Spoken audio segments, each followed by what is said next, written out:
안녕하십니까. 저는 온도의 심준식 대표입니다. 오늘 이렇게 만나 뵈서 반갑습니다. 코로나에도 불구하고 이렇게 직접 찾아보신 여러분들도 꽤 많이 계신데요. 이런 귀한 발걸음이 헛되지 않도록 좋은 발표로 보답드리겠습니다.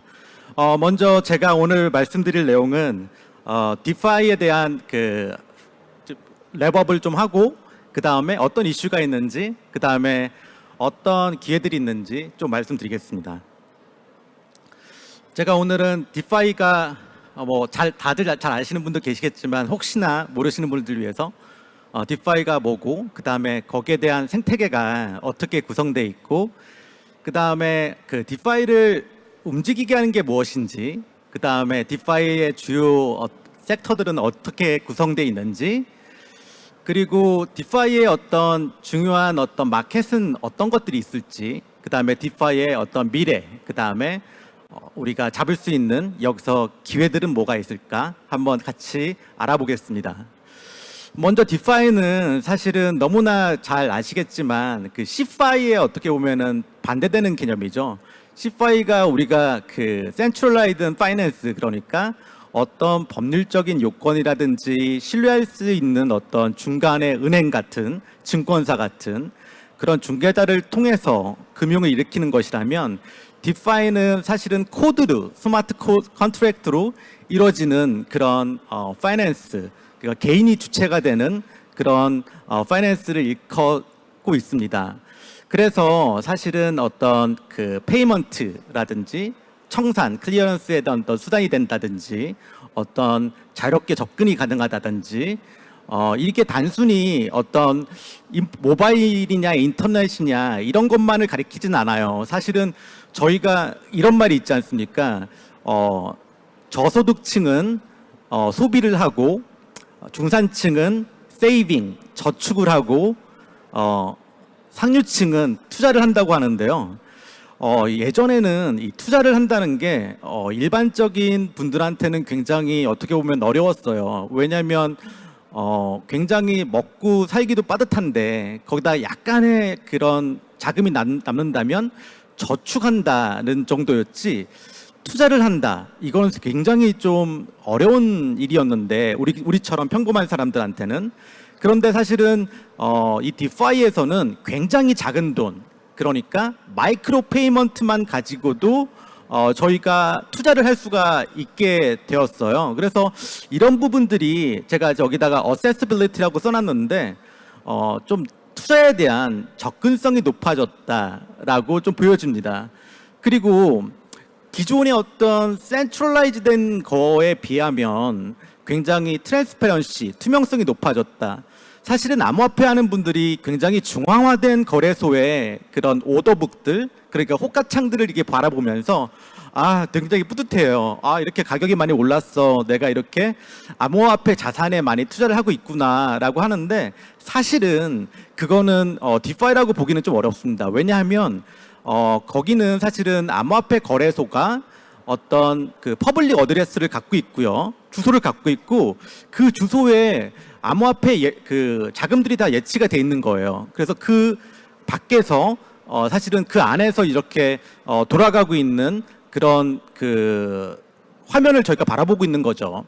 그래서 진정한 의미의 디파이는 최소한 메타마스크 같은 툴을 이용해서 본인의 주소를 가지고 어떤 행위를 일으킬 때, 그때는 이제 저희가 디파이에 좀 참여했구나라고 좀 볼 수가 있을 것 같아요. 그래서 그 샌루이스 그 페더럴 리저브 뱅크에서는 앞으로 디파이가 이런 그 센트럴 입장에서 봤을 때도 굉장히 앞으로 그 금융을 좀 견고하게 만들 것 같다라고 말씀하고 있습니다. 그래서 디파이 에코시스템을 바라보면, 일단은 제가 여기 노란색으로 표시해 놓은 글자가 보이는데 한국 그 수치로 말하면 이게 71조예요. 굉장히 높은 수치죠. 근데 이게 제가 말씀드리고 싶은 게 디파이의 에코시스템을 살펴보면 굉장히 많은 그 섹터로 좀 구성되어 있습니다. 플레이어들도 굉장히 많아요. 저희가 좀 주의 깊게 바라봐야 될 게 스테이블 코인이라고 돼 있는데, 디파이, 그러니까 탈중앙 금융이 이루어지려면 반드시 필요한 게 이게 스테이블한 어떤 가치입니다. 사실은 오늘 지난주도 굉장히 좀 비트코인이 강세였는데 뭐 4만 불이었 뭐 4천만 원대인 게 엊그제 같은데 벌써 6천만 원대를 돌파하고 이제 숨고르기를 하고 있어요. 굉장히 변동성이 심한데요. 이 변동성이 심한 상황에서 뭔가 투자 행위를 하고 대출을 일으키고 이러려다 보니까 뭔가 이렇게 바라볼 수 있는 나침판처럼 바라볼 수 있는 그런 것이 좀 필요했고, 그거를 이제 어떤 스테이블한 어떤 토큰, 코인이 그런 역할을 좀 해주고 있습니다. 그리고 제가 좀 전에 말씀드렸던 강아지 모양의 저 메타마스크라는 지갑이 좀 요즘에 많이 이제 디파이의 어떤 활용할 수 있는 수단으로 좀 자리 잡고 있는데요. 많이 사용하시죠. 그래서 이런 지갑을 사용해서 편하게 좀 디파이에 접근할 수가 있고, 그 다음에 좀 이따 말씀드리겠지만 이게 교환 가치가 교환을 이제 스테이블한 코인이 있으면 어떤 다른 암호화 자산이랑 교환을 해야 되는데, 그 교환을 하기 위한 유동성을 공급하고 그 다음에 스왑을 하게끔 도와주는 유니스왑, 그 다음에 스시 스왑, 팬케이크 스왑, 약간 이런 음식 이름들이 많은데요. 재밌죠? 되게 디파이랑 음식이랑 무슨 관계가 있길래 이렇게 스시 이런 팬케이크 이런 단어들이 나오는지. 그런데 그런 스왑이 좀 필요합니다. 그래서 그런 익스체인지 역할을 하는 그런 것들이 있고, 뒤에서 또 살짝 같이 또 살펴보겠습니다. 그래서 저희가 굉장히 2017년도에 그런 뜨거운 암호화폐 붐을 좀 기억하시는 분들이 계실 거예요. 그때 굉장히 비트코인이 10만 원대 때 100만 원대 때 그러다가 하는 순간 뭐 1000만 원이 되고 그랬던 시기가 이제 2017년도 18년도 그때였는데, 저희가 디파이는 2020년 썸머가 2020년의 여름을 가장 뜨거운 그런 여름으로 기억하고 있습니다. 2020년도에 디파이를 처음에 이제 굉장히 흥행을 시켰던 유니스왑의 버전 2가 이제 런치가 됐고 3월 달에요. 그리고 유니스왑이라는 게 사실은 이런 거거든요. 거래를 일으킬 때 그동안은 우리가 오더북이라는 게 있어서 오더북이란 게 이런 거예요. 그러니까 누군가는 물건을 팔고 싶고 암호화폐를 팔고 싶고 누군가는 암호화폐를 사고 싶을 때 그런 가격 같은 것을 이렇게 서로 호가창을 이렇게 띄워놓는데요. 그런 것을 다 없애버리고 미리 이제 공급하시는 분들이 풀을 정해놓는 거죠. 나는 비트코인을 이더리움이랑 얼마에 이렇게 교환되도록 공급을 할 거야 라고 정해놓으면 그거를 이제 유저들이 들어와서 그거를 이제 보고 이거 괜찮네 하면은 교환을 하게 가는 거예요. 그래서 LP풀을 이제 제공하는 사람들은 그 대가로 이제 수수료를 받게 되죠. 이게 상실 제가 지금 뭐 간단하게 말씀드렸지만 이게 굉장히 당시로서는 파격적인 어떤 모델이었고 굉장히 디파이를 붐을 일으키게 된 계기가 됐습니다.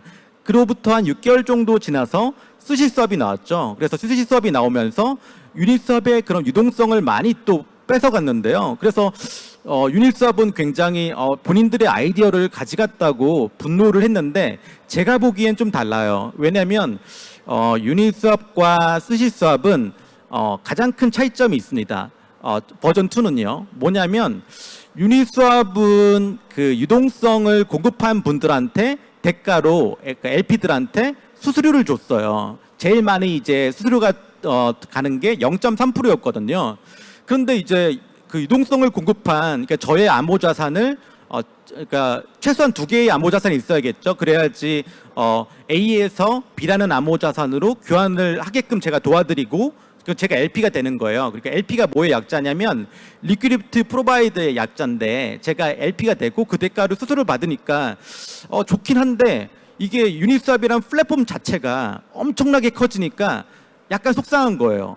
제가 유니스왑의 발전에 기여를 했는데 플랫폼의 발전에 기여한 거에 대한 대가는 저한테 주지 않은 거예요. 그러니까 마치 페이스북이 발전하는 거는 사실은 저희들의 어떤 개인적인 어떤 정보들, 사진들, 그런 개인 데이터를 가지고 페이스북이 발전했는데 저희의 콘텐츠 갖고 페이스북이 발전했는데 저희는 페이스북의 주식을 단 한 주도 못 받는 거랑 비슷한 거죠. 그래서 플랫폼을 다들 이게 뭐 약간은 공정한 거래고 공유 플랫폼인 것처럼 말을 하지만 사실은 이게 정말 공정한 공유 플랫폼은 아니었던 것처럼 유니스왑 역시 마찬가지였습니다. 초반에는. 그래서 스시스왑은 뭐를 했냐면 LP 공급자들한테 토큰을 줬어요. 그러니까 그 토큰을 스시 토큰을 갖고 있으면 LP 풀을 제공하는 사람들은 스시스왑이 플랫폼이 발전하는 거에 대해서 어떻게 보면 기여한 거에 대한 보상을 받게 되는 거죠. 그러니까 유니스왑이랑 스시스왑은 좀 달랐어요. 그러고 나니까 그 이후에 유니스왑도 그렇게 유니 토큰을 이제 나눠주기 시작했습니다.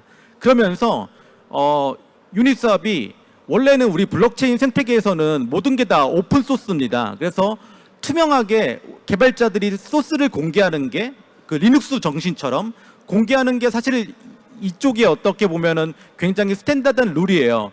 우리끼리 약간 블록체인 하는 사람들은 오픈 소스가 당연한 거지. 그래야지 스마트 컨트랙트로 다 공개되고 이게 정말 투명한지 안 그런지 한번 검증을 받아 보는 게 그런 어떤 효과도 있고 그런 건데 유니스왑이 이게 비즈니스 라이센스 제도를 도입했어요. 너무 빠르게 스시스왑이 생겨서 본인들의 유동성이 뺏기니까 속상했나 봐요. 그래서 나도 비즈니스를 하려면 한 2년 정도는 벤치마킹 못하게 이런 걸 좀 감춰놔야겠구나 생각을 하신 것 같아요.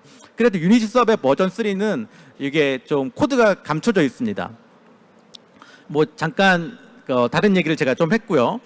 좀 본론으로 다시 들어오면 그 S&P 500 그 가장 그 핫한 기업들 500개랑 디파이랑 마켓캡을 한번 비교해 보면요. 성장률을 한 2000년도 20년도부터 보면은 한 85% 정도 86% 정도 그 성장하는 동안 디파이는 22만 배가 성장을 했어요. 사실은 보면은 굉장한 이 말도 안 되는 그 숫자죠. 그러니까 없던 시장이 새롭게 생겼기 때문에 이렇게 된 것 같아요. 그래서 사실은 디파이를 우리가 좀 바라보는 이유고, 그래서 디파이가 그러면은 그 기존의 것과 비교했을 때, CFI랑 비교했을 때 뭐가 좋을까요? 그리고 뭐가 안 좋을까 한번 보겠습니다. 이미터블리티인데 이게 사실은 불가역성이죠. 그러니까 아무도 한번 기록이 되면 바꿀 수가 없다. 이거 되게 좋은 것 같기도 한데 사실은 에러 같은 게 있다면 오류도 못 바꾸는 거죠. 그리고 장난을 못 친다. 왜곡 못 하니까 당연히. 그런데 이게 굉장히 어떻게 보면은 그 투명이기 때문에 반대로 공격당할 위험성이 있습니다. 그리고 뭐 이것도 마찬가지인데 그 굉장히 어떻게 보면은 이게 블록체인 안에서 토큰 기반으로 가다 보니까 블록체인 밖에서 어떤 그 확장성은 좀 어려울 수 있겠구나. 뭐 이런 약점이 지금 보이기도 합니다. 그런데 이런 것들을 저희가 이제 앞으로 점점 개선해 나가고 있는 과정 중에 있고요. 근데 이제 스테이블 코인 제가 말씀드렸는데 제일 대표적인 거 한 두 개만 바라보면 테더가 있어요. 테더는 사실은 어떻게 보면 되게 센트럴화돼 있는 거예요. 그래서 달러를 사서 그 달러 US 달러의 그 어마운트만큼의 1달러를 만큼의 그런 US 테더를 이제 발행을 해주는 거죠. 그래서 그 가치를 고정시켜 놓은 건데 사실은 이게 첫 번째 스테이블 코인이다 보니까 굉장히 큰 어드밴티지를 누렸어요. 그래서 한때는 마켓 쉐어를 한 60% 정도 가져간 적도 있었고, 또 하나 굉장히 대중적인 게 메이커다오인데 요거는 사실은 그 앞선 게 약간 법정화폐에 대해 법정화폐가 컬레터라이즈드 그 담보로 돼 있다면 이건 암호화폐가 담보로 돼 있는 거죠. 이더가 담보로 붙잡혀 들어가고 거기에 한 150% 정도 그런 볼트 그런 묶여 있는 거죠. 그렇게 최소 담보율이 이제 에 따라서 어떤 가치를 이제 조정하는 그런 로직으로 설계가 돼 있습니다. 그래서 스테이블 디파이에서 굉장히 제가 서두에 중요한 것이 이제 스테이블 코인인데 그 스테이블 코인 중에서도 우리가 좀 눈여겨 봐야 될 게 퍼스트 무버였던 USDT, 그 다음에 근데 USDT는 법정화폐 그 기반이고 패깅돼 있고 고정돼 있고 이더에 이제 고정되어 있는 것, 메이커다오, 요 두 가지 정도는 좀 보고 넘어가면 좋을 것 같습니다. 그래서 그 다음에 이제 스테이블 코인을 좀 종류별로 좀 살펴보면 제가 앞에서 말씀드렸던 것처럼 굉장히 센트럴라이즈 돼 있고 법정화폐, 피아트, US 달러에 그런 패깅돼 있는 USDT, 그 다음에 이거랑 굉장히 유사한데 이거 골드만삭스에서 경쟁자로 이제 내보냈던 USDC가 있고, 그 다음에 그 밑에 보시면 이제 담보로 제공한 것이 이더리움이었던 다이가 있고요. 그 다음에 루나, 제가 테더인데 테더가는 사실은 어떻게 보면 알고리즘에 의해서 설계된 그런 스테이블 코인입니다. 그래서 루나가 발행되는데 이제 테더의 가치를 고정하기 위해서 루나라는 것을 또 이렇게 마이닝하게 돼 있고, 그래서 이렇게 어떤 그 일정하게 그 가치를 고정시키는 알고리즘이 설계돼 있다. 이 정도 보면 될 것 같습니다. 그래서 저희가 바라본 것처럼, 지금까지 말씀드린 것처럼 2020년, 2017년도에 암호화폐 붐이 일었고, 근데 2020년부터 굉장히 뜨거운 디파이 썸머가 있었고, 그 디파이 썸머에서 가장 중요했던 역할을 했던 어떤 가치를 고정시키는 스테이블 코인이 있었다. 그리고 이 한 발짝 더 나가서 좀 바라보면 그 디파이에서 랜딩이랑 바로잉, 그러니까 뭐 빌려주는 거, 대출을 받는 거, 이런 것들이 사실은 굉장히 어떻게 보면은 중요한 요소인데, 이런 것들이 보시면 굉장히 제일 첫 번째 컴파운드가 보이죠. 컴파운드가 굉장히 혁신적인 첫 물꼬를 좀 텄습니다. 그래서 암호화폐를 자산으로 맡겨두고 이제 그만큼의 어떤 또 대출을 받고, 그리고 또 이렇게 이자를 받을 수 있는 그런 암호화폐를 예치를 하면 컴파운드랑 코인을 받게 돼요. 그리고 컴파운드 코인을 다시 돌려주면서 원래 맡겼던 암호화폐 자산과 플러스해서 이자를 같이 해서 이제 받아갈 수 있는 그런 좀 이제 혁신적인 그런 당시로서는 디파이 개념을 만들어서 플랫폼을 만들어서 굉장히 이런 랜딩 앤 바로잉을 좀 이렇게 선두에 서서 개척해 왔고요. 그래서 이런 디파이 중에서 컴파운드라는 것, 그 다음에 보시면 이제 굉장히 보시면 6조 정도 불과 한 2년 사이에 그렇게 만들어지고 있습니다, 시장이. 그래서 메이커다오, 컴파운드 굉장히 큰 시장을 만들어가고 있고요. 그래서 이런 랜딩 앤 바로잉 같은 경우에는 사실은 굉장히 그전까지 암호화폐를 단순히 샀다 팔았다가 그런 시세 차익을 얻는 1차적인 어떤 그런 생태계에서 암호화폐를 자산으로 맡기고, 그 다음에 그것을 빌려주는 대가로 또 다른 암호화폐를 이자로 받는다는 등 그런 다양한 어떤 파이낸스를 일으키는 그런 것들이 가능해지는 그런 새로운 어떤 그런 상품들이 나오고 있는 그런 시점에 저희가 서 있습니다. 그래서 근데 이제 암호화폐를 이제 디파이를 이제 저희가 하다 보니까 사실은 제가 서두에서 말씀드렸던 것이 중앙화 거래소에서 정말 돈을 암호화폐를 사고 파는 것은 정말로 어떻게 보면 탈중앙화 암호화폐 개념은 아니다라고 말씀드렸는데요. 그래서 이거를 약간 중앙에서 이런 교환을 하지 않고 어떤 사람이 어떤 연관되지 않고 코드로서만 탈중앙화 익스체인지를 하는 것이 대표적인 게 유니스왑이랑 수시스왑이 있었고, 유니스왑은 어떤 AMM이라는 자동화된 어떤 시장 가격을 결정하는 모델을 최초에 선보였던 거고, 다만 플랫폼에 기여하는 LP들한테 LP 수료만 줬을 뿐이지 플랫폼에 대한 어떤 기여분을 인정하지 않았던 것에 대한 어떤 그런 반발로 나왔던 스시라는 수압이란 것이, 요 두 개가 굉장히 요즘에 많이 쓰고 있는 그런 수압입니다. 그래서 이런 것들이 있고요. 그래서 사실은 가장 큰 특징이 오더북이 없다는 거, 그 다음에 미리 제공해주는 리퀴디티 풀한테 굉장히 의존을 한다는 거.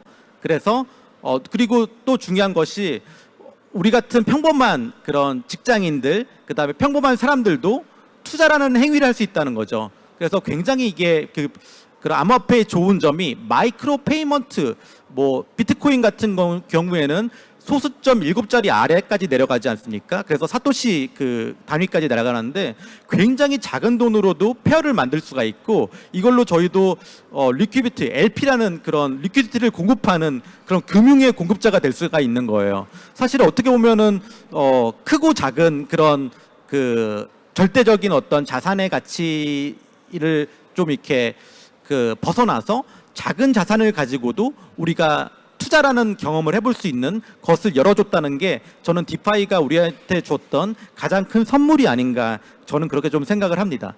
그래서 유닛스왑, 스시스왑 두 가지 정도 좀 보시면 될 것 같고요. 그래서 그 LP를 그런 교환을 할 수 있도록 두 가지 암호화폐의 그 쌍을 제공하면 거기에 대해서 우리가 피를 받을 수 있다. 보통 보시면 유닛스왑이 0.3% 정도 많이 이렇게 제공을 하죠. 그래서 그렇게 시장이 좀 형성되고 있다라고 보시면 될 것 같습니다. 그래서 이런 탈중앙화되는 교환을 제공하고 그 교환을 할 수 있도록 하는 가능하게끔 하는 것이 우리 같은 평범한 개인들이다. 개인들이 우리가 암호화폐 두 가지 종류의 암호화폐를 사서 그거를 유닛스왑이라든지 스시스왑 같은 곳에 예치를 해놓으면 저희가 예치해놓은 그 풀에 또 다른 개인이 와서 우리가 미리 세팅해놓은 교환 비율에 맞춰서 그것을 가져가고 거기에 대한 수수료를 우리한테 준다. 예, 그겁니다. 그래서 덱스에 대한 개념을 좀 말씀드렸고요. 근데 이 과정에서 사실은 이걸 하다 보니까 수수료가 굉장히 좀 많이 비싸졌어요. 어떤 한정된 공간에 너무 많은 이제 그런 디파이들이 좀 전에 보셨다시피 거의 뭐 22만 배 정도가 최근에 확 이렇게 성장하면서 큰 시장이 열리다 보니까 굉장히 수수료가 비싸졌는데, 그래서 이것을 어떻게 하면 효율적으로 수수료를 적게 낼까를 고민했던 사람들이 있습니다. 그래서 사실 보시면 원인치가 되게 대표적인 사례인데요. 이거는 이렇게 생각하시면 좀 편합니다. 여러분들 물건 사실 때 쿠팡도 들어가 보시고 네이버 쇼핑도 들어가 봐서 가격 비교 뭐 다나와 같은 데서 쭉 하시지 않습니까? 그래서 가장 저렴한 그런 마켓을 골라서 거기서 이제 물건도 사시고 하시는데, 이것도 똑같아요. 금융인데 우리가 어떤 특정 은행이라든지 증권사에 종속된 플랫폼이 아니다 보니까 이런 덱스들을 쭉 이렇게 놓고 그 중에서 가장 저렴한 이유를 그러니까 수수료를 트랜잭션 피가 있는 곳을 저희가 찾아서 이렇게 효율적으로 좀 할 수가 있어요. 그런 것들을 좀 제공했던 것이 원인치고, 원인치 제가 보시면 이 뒷부분에 있는데, 네, 좀 빠르게 넘어가겠습니다. 원인치라는 부분이 있고, 근데 사실은 제가 이 원인치를 말씀드리면서 제가 가장 좀 강조해두고 싶었던 것이, 이런 덱스 어리게이트를 쓰게 되면 수수료가 굉장히 많이 들게 돼요. 사실 거슬러 올라가 보면 저희가 이 수수료라는 것이 굉장히 어떤 확장성, 이것을 과연 안정적으로 블록체인을 사용할 수 있을까라는 의문을 들게끔 했던 사례가 있었어요. 이렇게 귀여운 약간 크립토키티였는데요. 이걸 가지고 누구나 광풍이 불면서 새로운 크립토키티를 브리딩해가고 이런 열풍이 불면서 너무 많은 트랜잭션이 이루어지다 보니까 굉장히 수수료도 올라갔었고, 어떤 이런 것들을 안정적으로 사용하는 것들에 대한 이게 해결이 안 되면 이런 블록체인이라는 기술을 안정적으로 사용을 못 하겠구나. 그래서 이거를 해결해야 되는 그런 과제가 생겼었습니다. 그래서 사실 보시면은 이 디파이가 사실은 굉장히 큰 확장성 이슈를 맞이하고 있는데요. 디파이가 정말 좋은 시장임에도 불구하고 현재는 이렇게 급격하게 60조 가까운 토탈 밸류 락, 그러니까 예치돼 있는 자금이 이렇게 생기다 보니까 굉장히 큰 어떻게 보면은 좁은 공간에 아직 기술은 준비 안 됐는데 너무 많은 트랜잭션이 일어나니까 이거를에 대한 어떤 해결해야 되는 기술적인 난제를 저희가 만난 거죠. 그래서 이거를 어떻게 하면 해결할 수 있을까 저희가 이제 고민을 하고 있습니다. 우리 같은 블록체인 플레이어들이. 그래서 이런 것들을 이제 사실은 그 디파이 쪽에서 바라본다면 왜 디파이를 하게 되면 더 많은 이더리움 그 표현으로는 가스라는 그런 수수료를 더 내게 될까요? 그거에 대한 그 왜라는 거를 좀 궁금해하실 수 있는데요. 바라보면은 이게 프론트 러닝이라는 개념이 있습니다. 사실 프론트 러닝이 좀 빨리 이렇게 뛰어간다는 개념인데 이런 겁니다. 중앙화된 거래소에는요, 저희가 보면은 뭐 1초 안에도 가격이 막 변동하지 않습니까? 근데 이제 그거는 정말 이런 중앙화된 거래소의 얘기고, 이게 덱스라고 불려지는 이런 탈중앙화된 그 거래소에서는 블럭에 이 정보들이 저장되면 그 시간 차이가 발생을 해요. 예를 들어서 이 암호화폐가 100불이었다가 200불로 올라가려면 중앙화된 거래소에서는 200불로 벌써 거래가 되고 있는데, 탈중화된 거래소는 블럭에 저장돼서 새로운 블럭에 저장되는 그 시간 차이가 발생하는데, 이 시간 차이를 이용해서 이윤을 얻는 사람들이 발생을 하는데 그걸 퍼스트 그 러닝이라고 부릅니다. 이게 사실은 굉장히 가스비를 많이 이렇게 그 올리도록 만들었고요. 가스비가 오르다 보니까 이 가스비를 좀 전략하기 위해서 여러 가지 그 우리가 쇼핑을 하듯이 그런 어그리게이터들을 묶어놓은 그런 개념을 기술을 제공한 것이 이 원인치였고, 원인치는 더 많은 가스비를 또 소모하게 합니다. 그러니까 첩첩산중이죠. 그래서 펄스 러너들이 생겨났고, 그 펄스 러너들을 비롯해서 우리 같은 평범한 개인들도 어떻게 하면 수수료를 덜 낼까 해서 그렇게 원인치라는 그런 플레이어들이 덱스 어그리게이터 기술을 사용하게 되면 더 많은 어떤 가스를 또 사용하게 되고, 그러다 보니까 저희가 이제 생각하는 게, 그러면 중요한 정보들은 레이어 1이라고 불러지는 그런 메인 장부에다가 저장을 하고, 그런 디테일한 어떤 그런 트랜잭션들은 레이어 2라는 곳에다가 우리가 한번 저장을 하자, 기록을 하자, 이렇게 좀 생각을 한 거죠. 그래서 지금 보시면 이더리움 메인넷에서 TPS가 굉장히 15에서 45 TPS밖에 안 돼요. TPS가 트랜잭션 퍼 세컨드이지 않습니까? 1초당 처리할 수 있는 트랜잭션의 개수 굉장히 좀 낮죠. 뭐 사실은 이 정도 능력으로는 좀 힘들어요. 그 우리가 비즈니스 하기. 근데 굉장히 또 코스트도 높아요. 보시면은 최근에 특히 많이 높아졌죠. 그래서 디파이 도입을 이제 이렇게 하고 있는 앱 중에서 유니스왑도 그렇고, 스시스왑도 그렇고, 신텍스도 그렇고, DYDX도 그렇고, 레이어 2를 지금 어답션 하도록 이제 해야겠다라고 지금 고민하고 있습니다. 그러니까 제가 드리는 말씀은 이런 디파이라는 이런 마켓을 더 잘 운영할 수 있도록 블록체인 쪽에서 서포트할 수 있는 어떤 기술적인 흐름들이 지금 레이어 2라는 거고, 레이어 2가 왜 필요한지는 제가 그 두 가지로 말씀드렸습니다. 너무 많은 사람이 몰리다 보니까 TPS 속도가 떨어지고, 그 다음에 너무 많은 그 코스트가 높아졌다. 그래서 이걸 해결하기 위해서 현재 기술적인 흐름이 레이어 2로 가고 있고, 그래서 이 레이어 2를 우리가 디파이를 어답션하기 위해서 저희 온더가 그 토카막 네트워크는 레이어 2 프로토콜 기술에 집중하고 있습니다. 그런데 저희는 그래서 톤스타터라는 스타터 프로그램을 런칭을 했습니다. 이게 뭐냐면 저희 온더가 발행한 암호화폐 이름이 톤인데요. 근데 톤으로 저희가 스테이킹을 하는데, 이것들을 그냥 갖고만 있는 게 아니라 새로운 저희의 어떤 후배들, 스타트업들한테 어떻게 새로운 출발을 할 수 있도록 도와주겠다라는 그런 디파이 개념입니다. 단순한 금융이 아니라 이것을 락한 그런 금액을 가지고 새로운 펀드레이징, 엑셀레이팅을 하겠다는 그런 개념인데요. 그래서 저희는 레이어 2 기반으로 저희가 새로운 비즈니스를 시작할 수 있도록 런칭할 수 있는, 저희 어떻게 보면 이게 왜 저희가 디파이라고 부르게 되면, 저희 스타트업 플랫폼에 들어오게 되면 저희 톤이라는 암호화폐와 수업을 할 수가 있고, 톤이라는 암호화폐와 수업이 되게 되면 사실은 어떻게 보면 저희가 상장되어 있는 업비트와도 간접 수업이 돼서 KRW랑 다시 이제 화폐로 교환이 되게 됩니다. 그래서 어떻게 보면은 그런 간접 그런 상장의 효과도 누릴 수가 있는 거죠. 그리고 저희는 저희가 온더가 이 투자를 하지 않습니다. 톤을 가지고 있는 저희 생태계 유저들이 저희 백서를 보시고 톤스타트 플랫폼에 올라와 있는 백서를 보고 의사결정을 하게 되죠.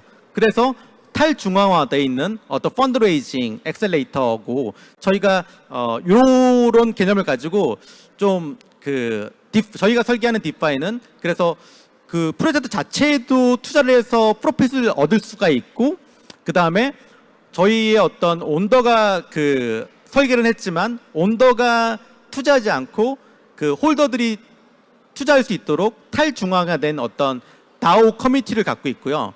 그 다음에 저희가 우리가 이미 해본 그런 블록체인 기술을 서포링함으로써 엑셀레이팅을 좀 도와줄 수가 있고 그 다음에 우리는 전체의 어떤 소스들이 오픈되어 있다라는 그래서 투명하게 검증될 수 있다라는 그런 장점이 있습니다. 그래서 저희는 사실은 토스라는 톤이라는 암호화폐의 레이어 2 개념으로 토스라는 그런 생태계 거버넌스 토큰을 만들었고요. 지금 여기 있는 숫자가 보시면 거의 1,000억 원 정도에 되는 숫자입니다. 1,000억 원 정도의 자금이 어떻게 보면은 마이닝이 됐습니다. 들어온 거죠. 그래서 한 3년 정도 락을 한 금액이 굉장히 스테이킹이 됐어요. 그래서 이분들이 사실 어떻게 보면 디파이에 지금 참여를 하고 있는 거죠. 그래서 1년이냐 2년이냐 3년이냐 따라서 은행이 예치하는 것처럼 암호화폐를 예치하고 거기에 대한 어떤 수수료를 받아가는데 그 예치된 자금이 그냥 저희 플랫폼에 머무르는 것이 아니라 새로운 프로젝트들 블록체인 기반의 프로젝트들한테 투자가 되는 그리고 이 투자된 암호화폐들이 또다시 생겨난 암호화폐들이 레이어 2 상에서 통합이 되는 그런 새로운 디파이를 저희가 설계하고 있습니다. 이거는 저희가 하루하루 새롭게 만들어가고 있는 디파이의 개념이었고요. 그래서 제가 오늘 여러분들께 말씀드렸던 것은 디파이라는 시장이 2020년도 여름부터 굉장히 뜨겁게 달아올랐고 그 달아오른 거의 이슈는 레이어 2 너무나 비싸진 수수료 그 다음에 느려진 속도가 있었고 그런 것을 개선하기 위해서 메인넷 밑에다가 레이어 2라는 그런 기술적인 프로토콜을 만드는 것이 지금 굉장히 중요한 기술적인 과제고 그런 것을 저희 온더가 지금 현재 토카막 생태계에서 해결을 해 나가고 있고 저희의 어떤 저희는 그 기술만 해결하는 것이 아니라 저희 나름대로 톤스타터라는 그런 디파이 생태계를 만들어서 자금을 유입을 하고 저희가 이자를 드리면서 그것만으로 그치지 않고 새로운 프로젝트를 지원한다라는 그런 디파이 프로그램을 저희도 만들어 나가고 있습니다. 지금까지 제 발표를 드려서 감사하고요. 오늘 참석하신 코로나 상황에도 참석하신 여러분들께서는 정말로 암호화폐 그다음에 디파이에 관심 있는 분이라고 생각합니다. 앞으로 이런 디파이를 통해서 우리나라가 디지털 자산 강국이 될 수 있도록 우리 함께 다 뜻을 모았으면 좋겠습니다. 경청해 주셔서 감사합니다.